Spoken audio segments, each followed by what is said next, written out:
Welcome back. Where do we turn to when we need to talk about business? Of course, it's Mike Eppel from 680 News. Good morning, Mike. Good morning, Mark. How are you? Fantastic. Obviously, there's big news coming out of Ottawa today. We had spoken with Cormac McSweeney about what to expect, but some big numbers coming out of Ottawa as a result. Yeah. Record-breaking. When we're looking at the fiscal deficit expectations because of the economic shutdown, all of the government support programs, $300 billion in deficit for the year is what people are talking about this morning. And going forward, Mark, it's going to be, how do we pay for it?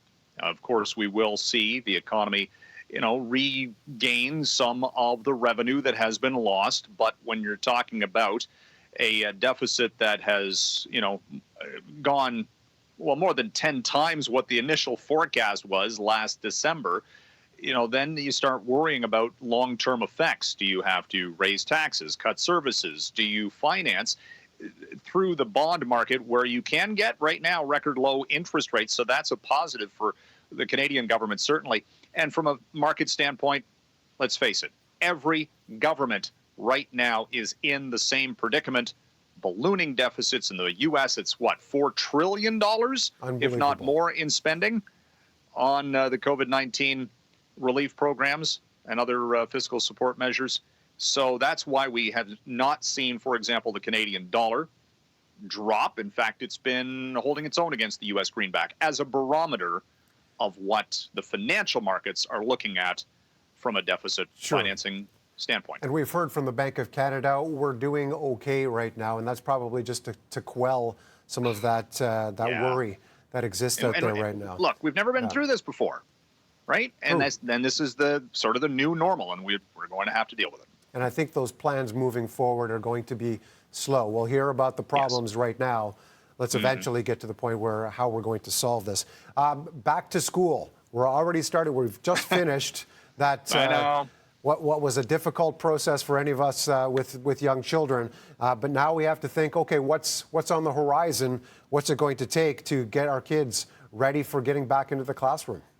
And over the next while, in a typical year, not necessarily right this moment, but over the next few weeks, what would you start seeing on television? Back to school shopping ads.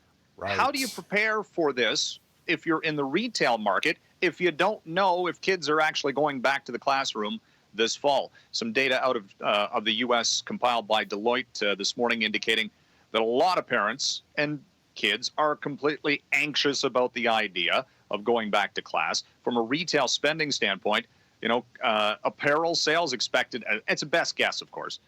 Apparel sales might be down 20%. Laptop computers up 25%. Of course. No surprise, because we're looking at, perhaps more stay-at-home learning. Let's just say that our children haven't seen their friends in 4 months, and they don't remember what each other was wearing. So we can just throw the same the same clothes on them once again. Is that new? It won't be missed. Yeah. Speaking of retail, there's a couple of major chains that are going down in the U.S. Yeah, the operator of Ann Taylor and Lane Bryant and Justice Children's Wear, the company's called Ascena Retail Group, and even before the pandemic, it was struggling with debts. So the talk this morning is they're going to file for Chapter 11. They haven't confirmed this yet, but they're going to go through a bankruptcy reorganization. And a lot of companies have done this already, where they say, okay, we're going to get deficit financing, clean up our books, close a bunch of stores. Could be 1,200 store closures out of about 3,000 total. So, yesterday we heard from Le Chateau, worried about continuing as a going concern, has to refinance. You're going to see this more and more, Mark, where these mainline stores that are in shopping malls might see a lot of store closures as they figure out which ones have a potential to make money, which ones don't, and they clean up their books. It's interesting. We just finished our conversation with viewers and with Frank about sports returning. And Florida is one of those spots, and Disney has come to the rescue for the NBA and some of these sports, putting them in the bubble. But at the same time, they're planning to open Disney World to the public. Is that responsible? Well, look, Disney has reopened in other countries overseas, and they figure that they've got the plans in place. People have to wear masks, stay apart. They've labeled everything. No parades, no fireworks.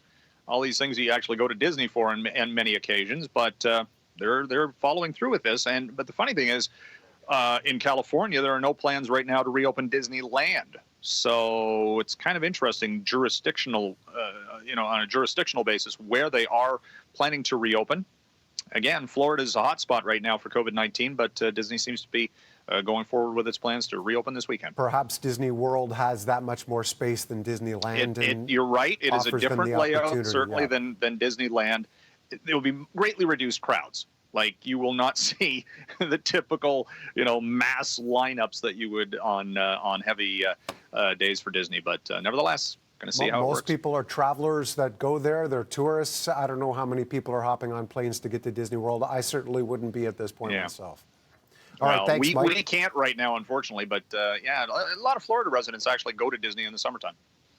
And no doubt those that aren't following the rules might, in fact, take advantage of that. Thanks, Mike. We'll see. Appreciate it. Thank you. All right.